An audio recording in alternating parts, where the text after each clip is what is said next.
The Deep End, May 14th, 2024. Mike Shope and Adam Krautwurst back again. One thing that we tried last year, which had never even been attempted in the history of Dynasty, fantasy football, or any format of fantasy football podcasts, was going team by team. And so it's never been perfected. It's barely been tried, but we sort of, not to sound like this, but sort of made our, cut our teeth going team by team during the season. And we're back because the NFL draft is over. The schedule is tomorrow. And then there's like 3 months plus of off season. So let's take a look at each NFL team, where we think they're at, what's important, what's actionable in fantasy football.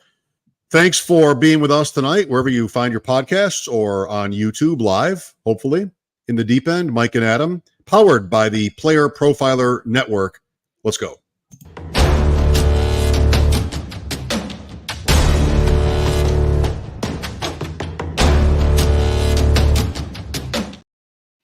Is this crazy, or like I get more excited or as excited for the schedule release as I do for like the draft? Like to me, it's so great because as a fan, being a Bills fanatic, I love that. Going to Vegas for the live drafts first weekend of like, who am I watching? Now it's Thursday. Now it's Friday. I'm staying out there for the Sunday games this year.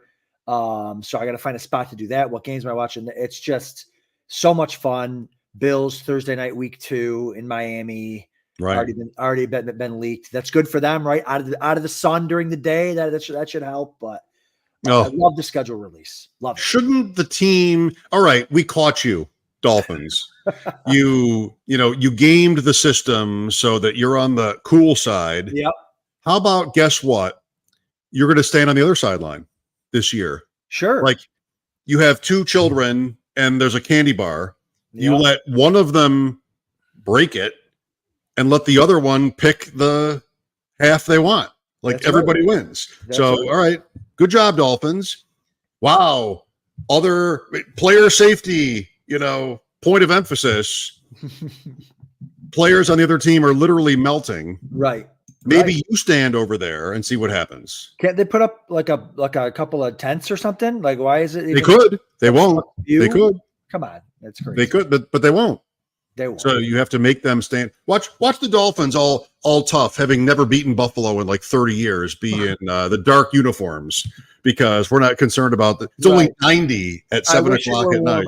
I wish it were warmer. Yeah, just well, try again. Keep going, Dolphins. Maybe this will be the year. I love this side of you, by the way. This like pro Bills, anti Dolphins, like smell. This is my favorite side of you. Okay. I'll be back around in a minute, but I love the schedule too. Maybe more than anybody. I've been sort of like playing around with different ideas for week 1. There was a rumor today, which hopefully is incorrect, that the Sunday night game, the one primetime game we don't have yet, is Rams-Lions. They're fine. It's big markets. It's a rematch of a playoff game. It's Matt Stafford in Detroit, like we've never seen that. That's fine. But I think the best idea ever is Bears-Texans. Now, that sounds horrendous. Why? I can't wait to hear this. I can't wait to hear it. So if you go back to the last minute, literally, of the 2022 season, Houston, with the worst record in the league, is driving. For some reason, they're actually not handing the ball off at Indianapolis. Like, they're so close to getting the number 1 pick. Yep. They are 4th and 20 at the 28-yard line with 58 seconds to go. What do? Throw a touchdown. Then they're down 1, they go for 2 and make it and win. The stupidest thing that maybe has ever happened in pro sports. Ever. They win. So the Bears go to number 1 and the Texans go to number 2. The Colts benefit. They end up with Anthony Richardson. Yep. So Bears have Justin Fields. They trade the pick to Carolina. Houston is not trading the pick to Carolina if they lose that game because they don't have a quarterback. They have Davis Mills. The Bears have Fields, who they just invested in. So if Houston loses that game like they should have made every effort to do, this year, probably the Bears and the Texans are Justin Fields and Bryce Young. And now right? they're not. And then now they're not. Yeah, sure. Now, Absolutely. this is insane that both of these pathetic franchises, especially Chicago, which has never, I'm twice your age, has never had a good quarterback in our lifetimes. Ever. Both right now love where they're at quarterback. Like they both do. So let's have that in week 1 on Sunday night. I mean, what do the networks care more about than quarterback narratives and market size? And you have 2 of the top 6 markets in the country in Chicago and Houston. So LA and Detroit pretty much accomplishes the same thing there. And, you pick up TV Guide and you see Bears Texans, you're not really that into it, but it's actually incredible. Yeah, you had me until the TV Guide. I was I did. Until the TV Guide. There's so many different good ones you could do. That's certainly an interesting one. I do. Again, I'm selfish for this. I want the fantasy highlight, although that could be a big fantasy game too. Now that we got stuff on Diggs over there and all that type of stuff. I like the Ravens Chiefs. I like that for obvious reasons. I just want high flying games week 1, and hopefully we're going to get them for sure. Well, I don't know if that'll be high flying, but hopefully it's close. We saw you and I out in Vegas last year, Detroit, of all teams, beat Kansas City in that opener, that pick 6 and then some egregious drops. And the Bills watched that game like, we have to get that guy. Right. That's right. Marquez Valdez-Scantling. Gotta have him. Because we only have 8 receivers that no one who plays fantasy football would ever start. We need 9. We need to have another one. So there I go, Adam. There goes my, fair is fair. I'm like, it's my favorite Mike Shope. He's talking up the Bills. Then we get 5 seconds later. He's like, oh, wow, KJ Hamler is going to start. That's right. Well, listen, anything that props up Josh Allen. I mean, everyone else gets nice things, and Josh Allen gets MVS. I mean, MVS wasn't good with Rodgers or Mahomes. Now we're gonna for what $4.5 million. Like, all right, I'd rather see Mac Hollins play than MVS. Really? Yeah, absolutely. He's got some highlight reels the last couple of years. Right, dive into Mac Hollins. All right, this is the deep end. Okay, this is the deep end. Mac Hollins. Okay, I'm the only one then that remembers Valdez-Scantling catching critical passes against the Bills and the Ravens and the Niners in the playoffs. I'm the only one. Any of that. I'm not trying to talk him up. We'll go team again. I know it's an incredible concept, team by team. In just a few minutes, starting with the Bills, as God intended, we go AFC, then NFC. The only way to do it, East, North, South, West. We'll get into that. We are both excited to announce. Actually, I didn't ask Adam this in advance, so I'm assuming he's excited to announce it. That maybe we've hinted at it, but for the rest of the spring and summer, we'll be drafting and live streaming FFPC drafts. We also didn't invent that, but we have 10 coming up on the schedule starting 2 weeks from tonight, May 28th, with a Fantasy Pros draft. This will be the $350 Fantasy Pros, the $125 Best Ball, the $35 Superflex Best Ball, a combination of each.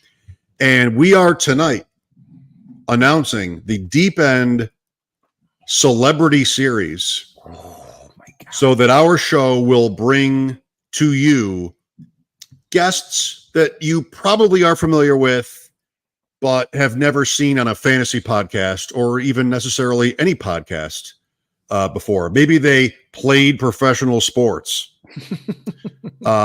Maybe they're in the gambling space. Maybe there are kids. Well, hopefully we don't stoop to that. I don't know about celebrities, right. Adam, for that one, but we will be drafting and then inviting some people that you'll know on with us to share in the process, to draft our teams together. And that should be fun, right? Oh, it's going to be a lot of fun. I know we have some people already lined up. Super excited about that. Maybe they can teach us a thing or two. Maybe we can teach them a thing or two, joined up with them to co-own teams. That'll be fun. Hopefully some best balls and not some roster managed ones. That might be difficult. That's right. Actually, we haven't even gotten this far in the conversation, but the ones I'm inviting these guys to are best ball teams, because I'm not sure I want to be asking, Eric Wood. No. Dropped like on a Friday night or a Saturday before a London game. I'm texting Eric, who's flying to Buffalo to broadcast a Bills game. Hey, should we start, Tyler Lockett today? I'm not sure I want to be necessarily deep in those conversations, but we'll do a combination of these. Some of them will be Adam and myself, industry experts who will hopefully jump in leagues and draft against us or even with us. That'll be the theme of our summer. The Deep End Celebrity Series coming to a theater near you. Has the podcast ever sounded older than a reference to a theater? Hopefully it has. Can't wait. All right, we'll go team by team here, starting with the Bills in just a moment. We want to thank our sponsors at Player Profiler, and let's get a word in from them. This episode is brought to you by Player Profiler, the Dynasty Deluxe package. The rankings are the best in the industry. It includes strategy mode where you can say, hey, change the rankings to be win now. Oh, change the rankings to be productive struggle. There's also a draft planner to help strategize where you should take players because the draft planner also includes ADP. There's a trade finder where we look up on My Fantasy League and we see trades that are done, including a particular player. Then there's a trade analyzer where you can plug in draft picks, players, and we assign a lifetime value to draft picks out 5 years. The best thing about our trade analyzer, it can't be gamed with volume. And there's mock draft data to see right now what's the market for player X versus player Y, including in the fall when very few mock drafts are happening. And our Dynasty guide, the Dynasty Dominator, would cost you $10 on Amazon, but you get it for free with Dynasty Deluxe, and you get our rookie guide for free, a $25 value. So you get all of that for $45. I mean, it's a great deal.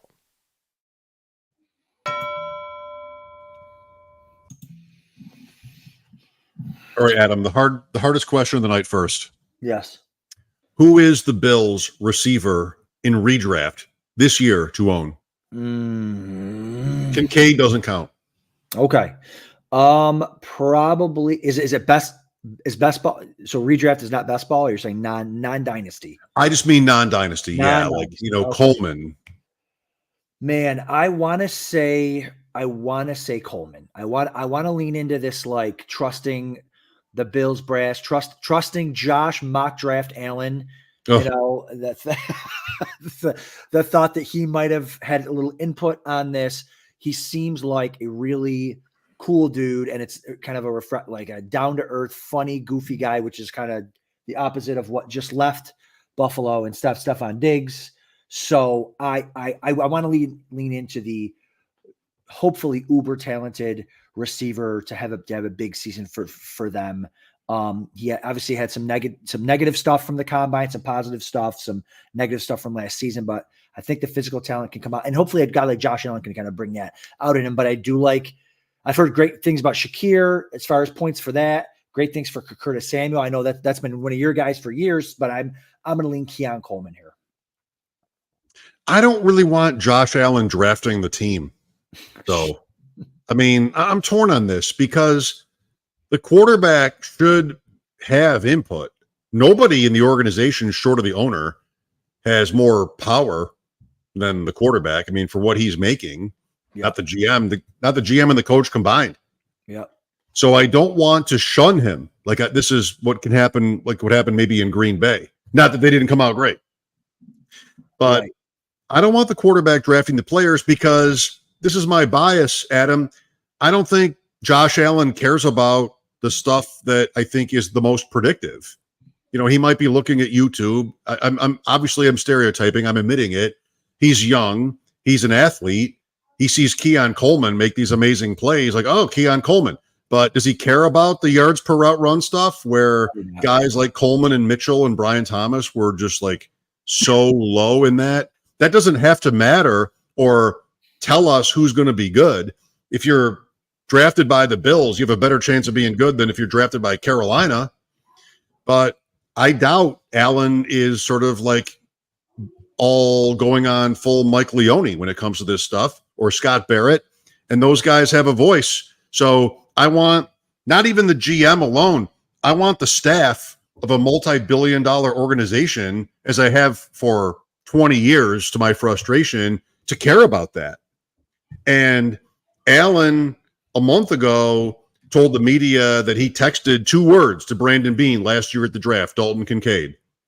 And then he sort of went into a backpedal about it. We might have talked about this last time we were together. And now here, what I told you on the show, I think last time, was whoever the Bills draft is going to be a guy that Allen vouched for. And it was, to the chagrin of a lot of analysts who, again, might not be looking for the same things. This is all not to say Keon Coleman won't do well, because nobody knows that. And you have to make sure you listen to people who are more data inclined when they say that. Like, they're not telling you it's not going to work. Josh Allen was not supposed to work, and he did. Yeah. But I'm not getting this thing at all. I think MVS today at least makes sense as an alternate type to, is Claypool even more recent than our last show? They just keep adding these receivers you would never start. Valdez-Scantling probably is on the field.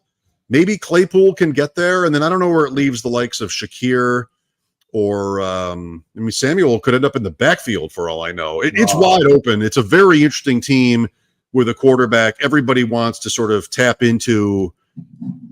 What do they even say?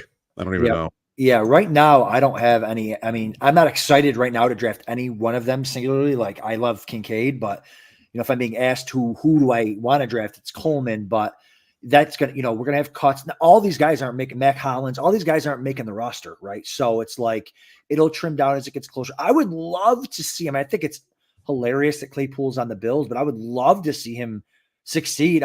Size, speed, freak. He thinks he's great, which is good. It's better than him thinking he's not good. So I guess I would love, he had a great rookie year, even a good second year for the Steelers. He's just kind of a bit of a head case, I guess. But you could see it all kind of. And again, I don't want to spend the entire show on the Bills, but again, like McDermott said, we want these guys to be, we don't have like that number one alpha. We need these guys to be elite in the roles that they have on this team within their role. So they're all going to have roles, and which makes it more of a best ball team that you want to draft with these guys. It's complicated. That is what coaches of losing teams say. That's what Ron Rivera has been saying for like the last decade is, you don't know what we're going to do with these guys. They're going to be multiple and diverse. And, how did it go for the Bills for the last 4 years? And they had Stephon Diggs. They didn't have to make excuses like that. They threw the ball to him and they won all the time. Yeah. Yeah. So that's better, I think. Yeah. Yeah. Miami. So my Miami comment is Jalen Wright, getting back to the rookies in the 4th round. You can't be afraid here. That offense has been so good. Achane is little and Mostert is old. Jalen Wright, disregard, I would say, whatever you thought of him as a prospect. If you do that sort of thing, I really don't. I let other people do that, as Scott Connor once famously said on this show. Other people can do that work. Wright ranked where he ranked among the rookie running backs, and I just love Miami for him. So drafting him wherever I can. Me too. I've said it at the beginning of last year. Like, once I saw what McDaniel did to that offense, like, I just trust him. And so, like, Jalen Wright, round 11. Yes, every single time. I love him. He's a perfect, beautiful zero RB guy that I like to take. I want all the Jalen Wright. He's, he always he's an injury away. He might be as good or better than Devin Achane. I loved Achane going into last year, but same type of profile, Jahmyr Gibbs style profile, man. Give me all the Jalen Wright. Mostert can't last forever, can he? 32? No. Yeah, right. New England, I think the takeaway from the Patriots when it comes to dynasty drafts, if not redraft, is like, don't overrate the landing spot stuff. They're like sort of rock bottom when it comes to skill positions and the quarterback, but Drake May, Polk, Baker, I'll draft it. Sometimes it comes at value. And I like Baker over Polk, but also respect the draft capital thing, because the Patriots' new GM have more to lose if Polk doesn't make it. So they'll give him, in theory, more chances. But I think they're a fun underdog stack. At least, you sort of wait it out, and Brissett, but May and those receivers, Hunter Henry at the end, like last year, are all kind of sitting there if you want it. Yeah, I don't know what to make of that yet. I don't really love the idea of rookie receivers later, guys that weren't drafted super high and a rookie quarterback. I mean, I like the Ramondre Stevenson kind of angle to this, to get back to Ramondre Stevenson. He's a great pass catcher, new offense, new offensive coordinator. So I kind of, if I'm going to pick a guy from this team, it's Ramondre Stevenson. He's kind of going in that range, kind of that dead zone range there. But, he's going around like the David Montgomery, Zamir White kind of range. So I like him kind of with those guys as a, round 6, right? 0 RB, and then maybe get your first running back in round 6 with a Ramondre Stevenson who was really good 2 years ago. Last year, the whole team was just a disaster. Antonio Gibson has entered the chat, however, in New England. Cool.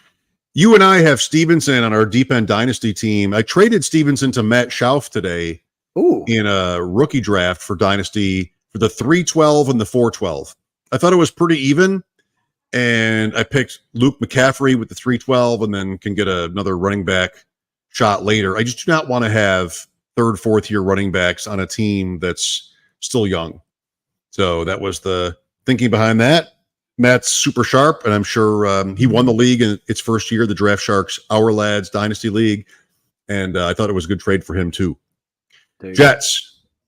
So here is a rare team where the rookie running backs still don't feel right, even at the very end of these, rookie drafts. Isaiah Davis, what happens to Abanaconda? There's another one, right? I mean, Braylon Allen, who was picked ahead of Davis. Yeah, I don't know. What is your thinking when it comes to the Jets? They have Breece Hall. Hopefully, for their sake, they'll never need any of these guys. Right. If you're talking dynasty, that's why they're falling, because they're behind maybe the best running back right now in football next to Christian McCaffrey. And so, but in redraft, again, you're an injury away. At some point, a handcuff is worth, or whatever, Breece Hall's backup is worth a pick for sure. I mean, especially with the offense, the offensive line, they poured money into the offensive line and draft picks.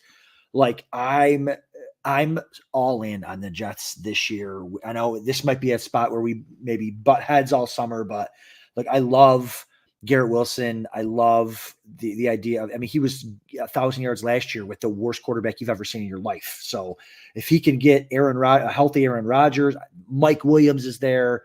Malachi Corley, who's another rookie receiver. Like, I just love this offense this year. Breece Hall. I'm going to be stacking them. I'm going to be drafting a lot of them. And I'm back to the well with Garrett Wilson at the 1-2 turn for sure. Fine. Baltimore, AFC North. How live is Keaton Mitchell?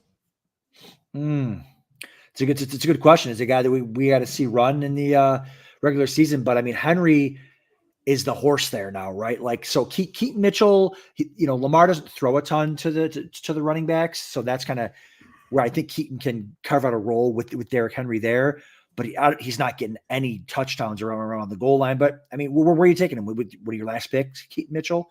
So I guess if you wanted to go that route, but Henry is a guy that I think, is he as good as Gus Edwards at this point? Probably. Yep. Edwards had 13 touchdowns last year, 13 or 14. So you got to almost pencil him in, Derrick Henry in for that, maybe more. So that's a guy that I guess, he's always there. I feel like when I'm on the board in the third round. Is that a guy that you're, you don't really care, or you're a guy you're clicking or not clicking? No, I'm in. I'd be drafting more Derrick Henry now than I have forever. Yeah. There was always a reason that I liked to not do it. Even if I have to mention the name Deion Lewis, like there was always a reason not to do it. His age became the thing, and really, I've lost money betting against Derrick Henry. But this year, this is maybe something I should take note of. But this year, I want to bet on him. But that's sort of my team, right? That is your team. That is your team. Mm-hmm. But I'm glad to hear you say it, because I'm right there too. Like, I almost feel embarrassed. Like, God, is anyone watching? I'm about to take Derrick Henry in the round, but he's going to fall in the end zone for 14 touchdowns. We'll get to maybe a poor man's version of him here in about 3 teams. Running backs, a theme in the AFC North. Cincinnati, is the right answer Zach Moss, Chase Brown, or neither? I haven't been doing either, but Zach Moss is a guy that just I can't. I got to get my Bills bias out. He just wasn't great when he was here. Was okay. and then he goes to Indy and he almost like outplays Jonathan Taylor like in Indianapolis. And now he's in Cincinnati, who does the right thing, gets away from an expensive Joe Mixon. I don't know how much they gave Zach Moss, but it probably wasn't a ton. And you know, I lean Moss in that situation because he's proven to be able to be a workhorse. And so I would lean Moss there, but I'm usually going neither. I would say Moss too. Very much like you said, not super impressed, but he was their choice. Yes. This offseason. And they're probably good offensively. So I think you could get fantasy value out of him. Just the right amount of people are betting against him to make me like it. Right. Cleveland, who is the best fantasy asset for 2024 on the Browns? I mean, you have Cooper and Elijah Moore. Does he still rate? Jerry Jeudy acquired. Of course, Chubb. I guess Jerome Ford. Njoku was kind of hot. Who knows with Watson? Is there a player among those players that you sort of are excited or satisfied anyway to pick? The guy that I have the most of is right now is probably Jerry Jeudy. I mean, I've always been a huge Jeudy fan. As far as like the route running, and you know, he's been a superstar since high school. Like, and I don't know what happened in Denver. I mean, you know, it could have been a quarterback thing, could have been a coach thing, could have been an attitude thing. But I'm not sure this is the perfect landing spot for him, obviously, but maybe, you know, a fresh start could help him. But Judy's a guy that I have a lot of. He's super, super cheap. And so I just keep taking him. I mean, Amari Cooper's getting older. He's still not that old, and I feel like he's healthy all the time, except for when he has, you know, 21,000 fantasy points in a game and then misses the next game. But you know, yeah, I mean, the Judy's a guy I have a lot of. I want to keep my eye on Nick Chubb. You know, Nick Chubb reminds me of Frank Gore. Like Frank Gore had like ACL and then this guy's career, and he just played till he was 100. And so Nick Chubb could be that, like, a workout warrior. Like, I'm going to prove everyone wrong. And Nick Chubb could come back awesome as well. Watson scares the crap out of me. Yeah, we have Watson in that deep end dynasty team with Allen, Levis, May, Drew Lock. Have to check. I think that might not even be it at quarterback. I'm sensing in the fantasy streets a lot of Najee Harris fever, which is not a thing there's ever been before. It's been sort of just like the opposite of that fully for a few years here. Underdog ADP 88, Jalen Warren 92 on the same team. Do you like both? I mean, it's Arthur Smith. You said it. You took the word off the tip. Arthur Smith has never made anything better in his life. Oh, wow. To have Arthur, I mean, that just ruins it. Like, you get rid of Deontay Johnson, who I really liked. So now the targets are kind of narrowed down. Pickens should be a superstar, but I mean, who's the backup running back in Pittsburgh? Do we even know? Is it Najee Harris? Like, whoever the backup running back is, that's the one that I want, because they're the starter. They don't want to give the ball to Bijan Robinson. Right, they want to give the ball to Tyler Algier in Atlanta. So give me what doesn't make sense in Pittsburgh, and that's what I'll take. Which sucks because they have Fields could be explosive. Wilson was actually was better than people thought he was going to be last year. You know, George Pickens. So with all that being said, Pickens is a guy I do like. I think the talent is certainly there, and now he's the alpha there. So I do like that, but I think it's a running back by committee, Mike, with the two running backs there. 7-8 turn. If you want to draft receivers earlier, which I think a lot of us do, you could end up picking both Harris and Warren if you like the scent of the Steelers. But has anybody ever liked the scent of the Steelers? It's a big bet. AFC South, Houston, Dameon Pierce, cut him. No. Pierce is a guy I've been drafting my last pick. Like, I'm hoping they trade him. I'm hoping they cut him and someone else picks him up. He clearly doesn't fit their scheme there. So I feel like he's got some talent. Like, I'm holding him if I can in Dynasty. And I'm drafting him with, like, in these heavy zero RB builds where I'm just taking a bunch of running backs late. I'm taking him with my last pick, hoping he gets traded or cut and gets down with a team that fits more of his skill set. So no, I like him. I think the odds are against that. I feel like that's the right logic, but what does Houston have to be offered in a trade for their backup running back, and who's making that offer? It's too bad. Like, I have a lot of Pierce. I thought a couple of years ago he was a very good college player trapped in a bad college offense at Florida. And then, was it Florida? I think it was. Yes, Florida. Yep. And then showed some signs as a rookie, but just never made a play last year. And they ended up going to Singletary on a team that went to the playoffs. So they would have gone for the best guy there. It worries me for Pierce. Indianapolis, very exciting. Every fantasy analyst loves Richardson. You have Pittman, who has, proven to be good. Jonathan Taylor is Jonathan Taylor. They bring in A.D. Mitchell this year. It has a chance to be super hot. Josh Downs, I think, Adam, gets forgotten. And for me, like, he was somebody that was an impressive prospect. Like, he's somebody I still want to own in formats. Yeah, best ball, kind of great stack there with Anthony Richardson. But again, Richardson's a guy that you don't need to stack, which is kind of one of the things I like about him is you can take him, and if you lose, you get sniped on all those guys, it's fine because he's a fantasy force all into himself. I love stacking him with Jonathan Taylor and getting 30 touchdown rushing upside between the two of them. So, wow. But yeah, Downs is interesting. I mean, it's tough to. They kind of put your finger on what he's going to do. I mean, they go get Diggs. Is Diggs going to be a target hog? They already have Nico Collins, who's really, really good. So I'm sorry, I'm thinking Texans again, Colts. They already have some other weapons there. Pittman, who's really good, target hog.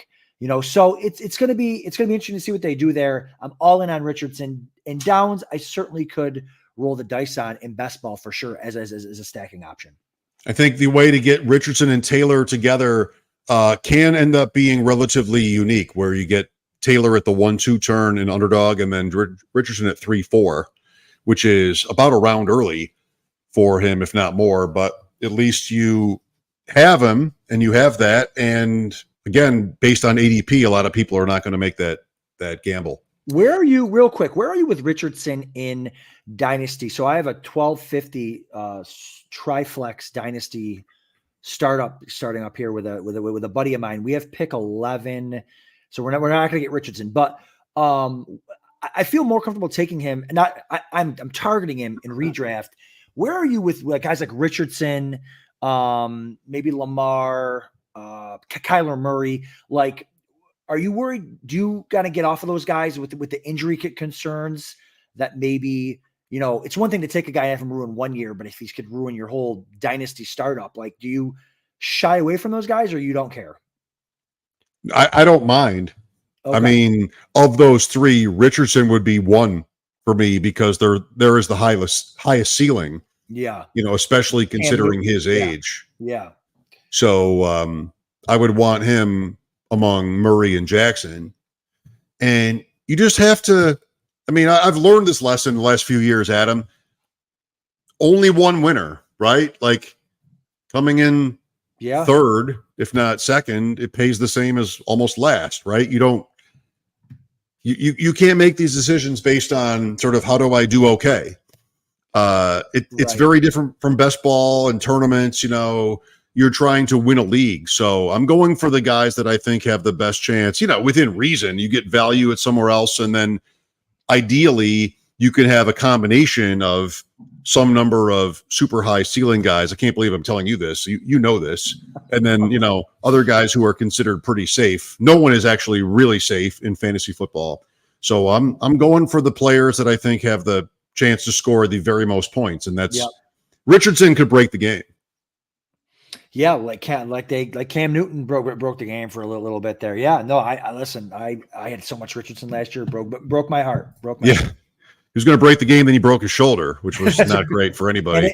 And in his head, I mean, he had a ton of injuries. They still were about a play away from the playoffs. They're driving against Houston, and they had a 4th and short and got stopped in the final 2 minutes of that game. They didn't give it to JT. They gave it to like the backup, like a swing. Yeah, you have to do that. That's right. Yeah. That's right. Yeah. So you score and win, then you're playing Flacco, and I don't know. like Richardson could have been an incredible story. Yeah. Right. But staying on the field is the most important thing, and he couldn't do it. He got hurt a few times. Let's move. Yeah.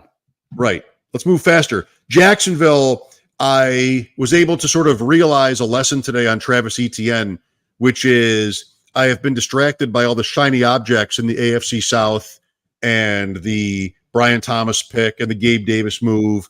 All this stuff is happening around Etienne. He's just sitting there. I don't think Etienne is great, but I think I've been selling him short this year in best ball. So I want to get back into Travis Etienne. Yeah, I've been doing, I did a draft the other night where I took Etienne in the third. I think it might have been a Fantasy Pros, actually. My first one, second one. And I felt kind of icky about it. But then I went back and looked. I'm like, no, I think I really like that pick in the late third. I think Etienne will be fine. I think he's proven to be able to do it. And the offense, not Evan Ridley, I think might help him get a little bit more involved in the passing game. Tennessee, Spears or Pollard? Spears, I think. Pollard was one of the biggest busts in all of fantasy last year. Wasn't really hurt and just didn't perform when given the opportunity. And I think, like, who's the bell cow? Who's the number one there? Is it Pollard again? And Spears is kind of the change of pace guy. Like, I like Spears. I think he's cheaper, right? I'm assuming. Yeah, a little bit. Yeah, I like Spears. Me too. Pollard probably gets the early workload, but that doesn't have to get us beat. So I would think Spears is more explosive. Yeah, has a chance to pay us off. Yep. AFC West, Denver. The running back conversation about the Broncos has been interesting. Javonte Williams, a lot of people cared about him a lot a couple of years ago. We had Jay Moyer on, and he's like, yeah, no, right? We had some naysayers on Williams, and I don't know about you, but I definitely stayed all the way away from him. Estime, not similarly, but had a rough, spring for measurables. I don't know, though. Estime, McLaughlin, I feel like Sean Payton tells you a little bit more than the average coach when he's doing press conferences, and he mentioned how McLaughlin last year, despite no draft status, did well. You got to pay close attention in Denver and don't give draft capital too much respect when it comes to the Broncos. But what is that all to say? Anything's possible? Anything can work. Yeah, I mean, who did they traded up for? What's his name? The receiver last year, and didn't ever throw him the ball. Mims. Marvin Mims. Marvin Mims. Yeah. They traded up for him, and he never got in the field. He had to have him. Coach kept making excuses. Oh, we really like. Yeah, that's right. We really like him. We just the plays aren't. It's like, oh, okay, whatever. If you want to get in the ball, you get in the ball. But yeah, they're a team I'm kind of staying away from. Like the opposite. There's a lot of teams I like to stack, a lot of talent I like to, but this team you just don't know. Yeah, I'm staying away from kind of all those guys. Chiefs are all about Rashee Rice. Everything is about how many games he misses. We have this every year. I mean, if anybody sends you an offer that includes Rashee Rice, I say take it. Yeah, no, I agree. I mean, he's not going to miss. I mean, you're talking trading, so I'm assuming it's Dynasty. Yeah. Even if he misses a year, he's probably not going to miss a year. He's probably not going to miss. No. Probably not going to miss anything this year from all the people that I've heard that I trust. So yeah, take him in drafts now too. Let him drop in drafts, and because he's proven Mahomes has proven to trust him, and Kelsey's not getting any younger. I think it's 6 games, but in the big best ball tournaments, you can live with that. You're drafting him in the middle rounds. You can cover for him, and then you can still have him by Halloween. Agreed. LA Chargers, we've talked about this guy many times. Are you willing to give J.K. Dobbins one more try? Absolutely. You know me. You know how I feel about J.K. Dobbins. I feel like I was left at the altar last year. He was the guy, normally people, this guy screwed me. I'm never going to he was my highest owned player, was J.K. Dobbins last year in the high stakes world, and he crushed me. But now he's the 13th, 14th round. He's going in that range. Not much competition there for him. A coach that wants to run the ball, has a good young quarterback, really good. Hopefully, I think they're trying to really get that offensive line to be elite. So yes, I'm backing on J.K. Dobbins. plus Greg Roman if you want. Ooh, I love that too. Vegas, just quickly, the tight end combo with Michael Mayer from last year, early second round, Brock Bowers this year. Do you have one that you want to lean into or avoid? I think Mayer could end up being, if you have a rebuilding dynasty team, especially tight end value, tight end premium, anything, I would want to take Michael Mayer off the teams that have him. Maybe you have some sort of Raheem Mostert type who could be in a trade for him because he probably should still have a career.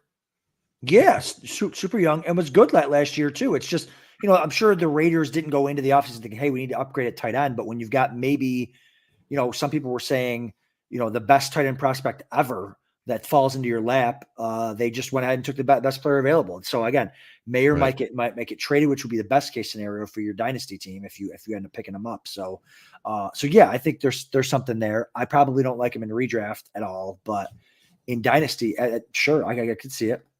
NFC, how many players, name them, would you trade in dynasty CD Lamb for? PPR, CD Lamb. I mean, my number is 0. Jefferson. I still like Jefferson over him.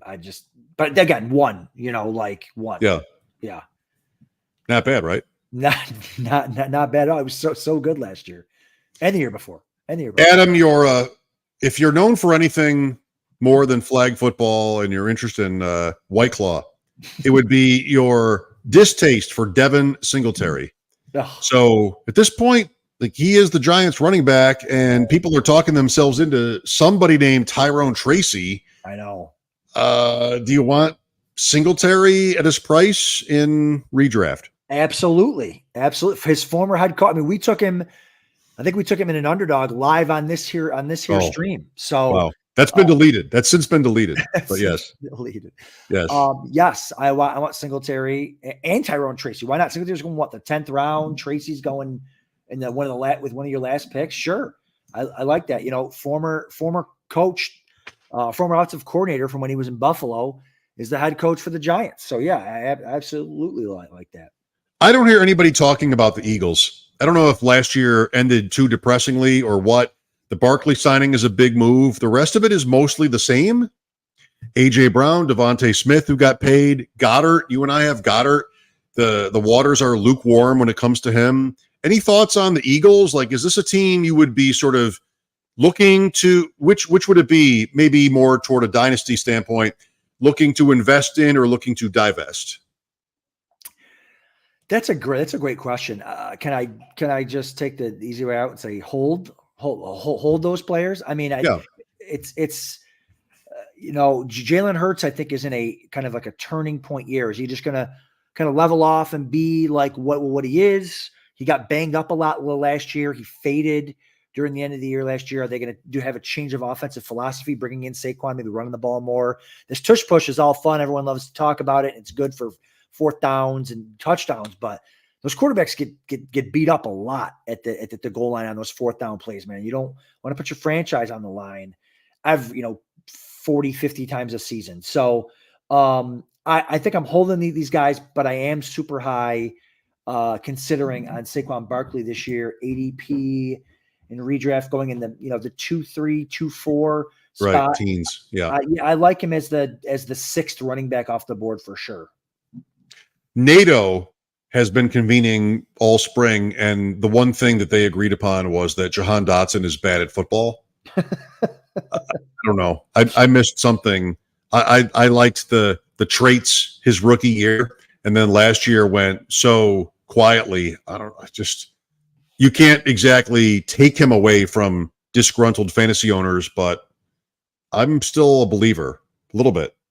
Yeah, buy back in. I mean, again, he's going to be cheap. I don't have that one right in front of me, but yeah, I agree. Last year, and then I know this is so stupid to say, but he was crushing it in the preseason. I think they have a touchdown every game. He was really, really good. That's what you want to see. I know. Looks like they were going to run their offense through him, and then he literally was droppable by week 4. He was just completely. Oh, if only I knew. I know. If only we knew. I waited all year. But yeah, I think you can buy back in him, rookie quarterback, probably better than what they had last year. So I like Jaden Daniels a lot. Bears on my WGR in Buffalo show on the Odyssey app, by the way. Yesterday afternoon, we talked to Chris Emma, reporter from Odyssey, 670 The Score in Chicago. Asked him about the running backs. I blamed it on you. I said we had a listener question from Adam Krautwurst, and it was, what about Roshan Johnson and Khalil Herbert after Swift? And he talked about Herbert in a way that was like he would be fringe whether he makes the team. So the data has liked Herbert, but maybe the Bears are kind of done.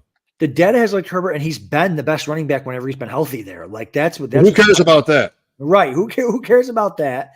And DeAndre Swift kind of stunk last year. Like he was decent for fantasy at the beginning, but like he left a lot of meat on the bone there in Philly. And so I think that I mean, obviously if they cut Herbert, that's a whole different story, but Roshan kind of got unlucky last year. All the running backs get hurt. He gets the opportunity to take the role, and he gets hurt in the same game. I think who comes in? Foreman?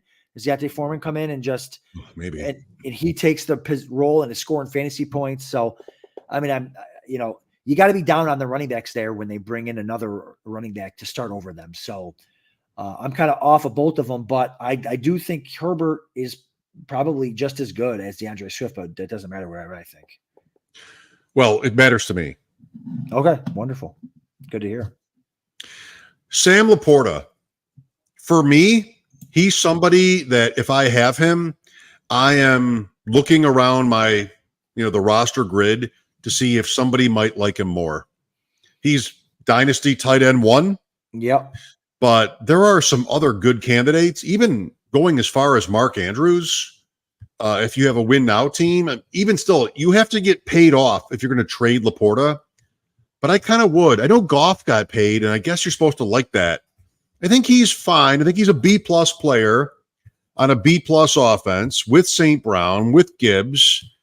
I just don't think he's really set up to be the end-all, be-all at that position. I think Kincaid is even better set up than Laporta. So if you and I were in a league together and I had Laporta and you had Kincaid and, you're not a Bills fan, I might be able to get Kincaid in a high pick next year for Laporta, and I would do it. I disagree. I think that listen, I won't take this line. Yeah, that's right. That's right. Take a walk. Okay. I won't take this Lions. Just kidding. This Lions. Season 4, episode 10 of the. Did you see that or hear that first? That's right. I saw it. Okay. For sure. Not allowed to disagree. I think the Lions are an A offense, A+ offense. I wasn't on the Lions last year. We have a tight end here, Sam Laporta, that they took earlier than people thought they were going to take in that draft last year. We have a coach who traded Hawkinson, and then the next year took Sam Laporta, a coach that played the tight end position.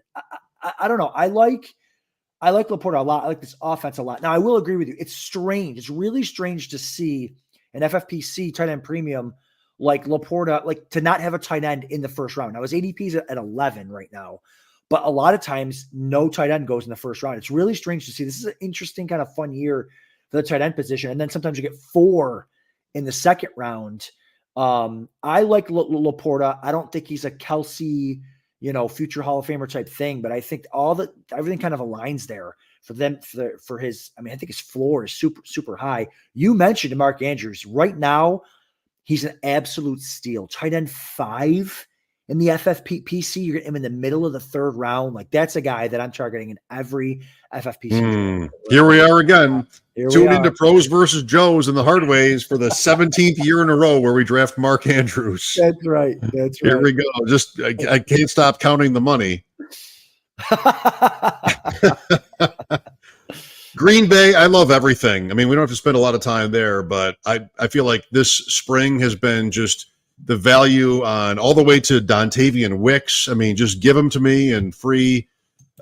Interesting little comment there on on Wicks plus Dobbs plus Watson. I mean, you have people in your league that are betting against him. Marshawn Lloyd, Jordan Love. I love everything about the Packers. Yeah, they're I do too, and they're super cheap. Like this is a team where you can like flag plant on guys like Wicks and just take them everywhere all the time. I'm trying to look to see where he gets drafted, but he's a guy that and if he doesn't pan out as their number one, then you're not losing much. But yeah, it's an interesting receiving core because kind of everyone kind of has stepped up throughout them over the course of the last year or so. And they're all super young. Like I said, first year, second year type guys. So yeah, buy them. It's a wonderful best ball team to go ahead. Yeah, so easy. It's cheap. It's easy. That's right. Was Lisa's comment Kincaid will never have a 100-yard, 2-touchdown game? Is that what I just saw there? Unless Adam sees the – I mean, that's coming from a Bills fan too. That's coming from a Bills fan, I think. Is it really? Yes. Yeah. I would think that happening this year is pretty close to 50-50. Ooh, 50-50. Yeah. What teams do, I mean, if you're a mess, you won't do this, but what most teams do is you have the Bills are an organization that gets credit for sort of being aligned, the coach and the GM. Yeah. They have this year where they actually traded Stephon Diggs for a second-round pick next year for nothing of value this year on a so-called Super Bowl contender. Kincaid, their first-round pick from last year, Coleman probably will take some work. Kincaid is the man. Like on this offense, after Allen and then, of course, their running backs, Kincaid is good. He's going to have, I would bet that if Lisa wants to bet that, for I don't know, a deep end t-shirt or something like that, I would take that action because I think he does have that game. I think he has a couple of them. And I'm right now realizing that I probably want to have more Kincaid than I do. Oh yeah, for sure. I mean, I don't know if it's possible for me to have more Kincaid than I do. I mean, listen, we have you and I have him. Oh, and Bowers. Oh, right. Is it a Bowers team? Bowers, Kincaid? I think we have Kincaid, Bowers, and Ferguson. Ooh, Ferguson, little icing on it. Love that. Love that too. Ferguson. No, I love Kincaid. Is Lisa in that league? No, that's right. We'll get her in. We'll get Lisa in for sure. Kincaid, tight end 4. Dynasty or redraft? Redraft. Dynasty is going to be that at the lowest, right? I think it would be 3 behind McBride or with McBride. I don't know. I like Kincaid over McBride. I think he's 2 or 3. Yeah. Oh, let's go. Atlanta, Dalbin said. Go ahead. No, I was going to say Carolina. I love moving on to Carolina. They're like my Jets of the NFC. I want, we got rid of that dead weight Arthur Smith, and now we got Bijan, Breece Hall, Drake London's, the Garrett Witt. Like I love it all. Pitts. Oh yes. I'm not even back on the Pitts train. I never got off. I'm on the Pitts train for good. Ride or die. In a 1-point PPR, no premium, I traded Zay Flowers for Pitts. Love it. Absolutely. Really? Yeah. I feel like it's probably one of the worst mistakes of my life, but I did it. No, it's not. Deontay Johnson in Carolina. Any interest? Deontay Johnson, Carolina. Yeah. Are you? I traded my whole draft to you for Deontay Johnson. What are you talking about? Any interest? Absolutely. Just making sure you're paying attention. Absolutely. He's going to get 1 million targets there. And if this is they're doing what's kind of I think the Bills did early on with Josh Allen. Hey, let's bring in Diggs and see what this young quarterback has. So they bring in Deontay Johnson for the young quarterback. Oh, I can't believe you hate Deontay. We gotta have a beer bet on Deontay Johnson at some point. What's the bet? How many times he gets open, or how many times he gets targeted? How many touchdowns? Over under 0.5 on touchdowns? What is the right Deontay Johnson bet? 100. Who has 100 yards and 2 touchdowns in a game first? Kincaid or Deontay Johnson? Oh, of course, Kincaid. That's of course, Kincaid. PFF grade bet. Let's do that. Oh God, it's open constantly. I can't do it. Chris Olave. How good is Chris Olave. Are we going to have a year where, like, okay, finally we were right, first round pick, look how good he is.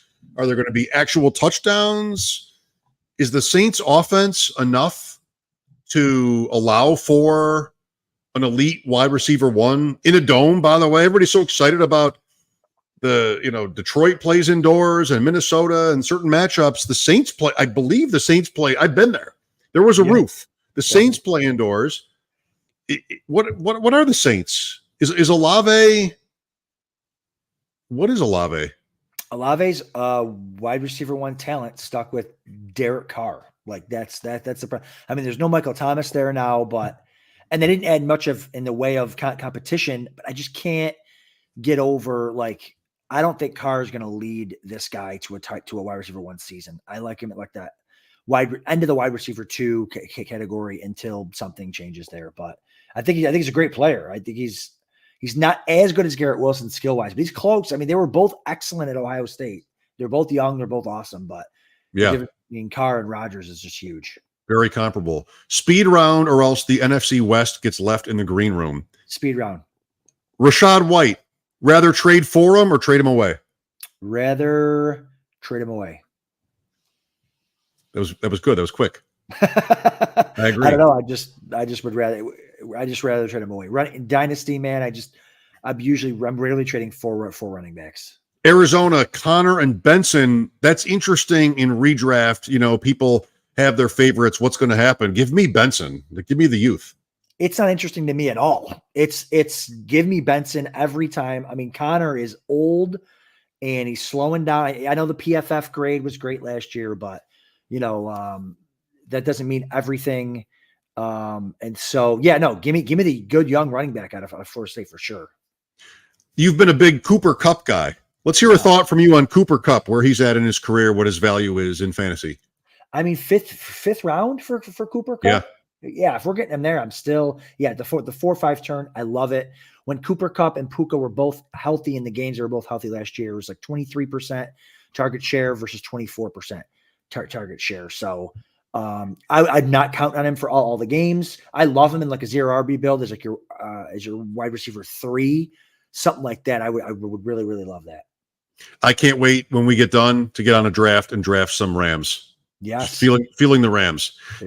San Francisco, Davis Maddock, Cody Schrader. I've been Cody Schrader pilled. Is that what you say when you're 30 and not 52? I guess. Like over Garendo, over Mitchell, maybe. I'm not sure. I'm not putting words in anybody else's mouth, but I have been known to be drafting some Cody Schrader unless Davis is in the league, then he gets him first.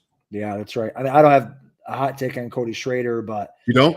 No. Didn't you prepare? There. The thing that I hate about San Francisco is I have to, whenever I get to 101, I have to take McCaffrey, and I just know he's due to miss 6 games. And so I just know you got to take him there, right? Isn't that how that works? You're not going to get him anywhere else. You got to take him at the 101. But you could go, okay, ready? Christian McCaffrey and Devontae Adams, or CeeDee Lamb and Derrick Henry. In? Redraft. I do like Adams, actually. That makes that tough. If you had picked like Ayuk or somebody else, I mean, they're on the same team. Michael Pittman, McCaffrey and Pittman. The latter. Yeah. There you go. Lamb and Adams. But, you're not getting a running back my way. Yeah.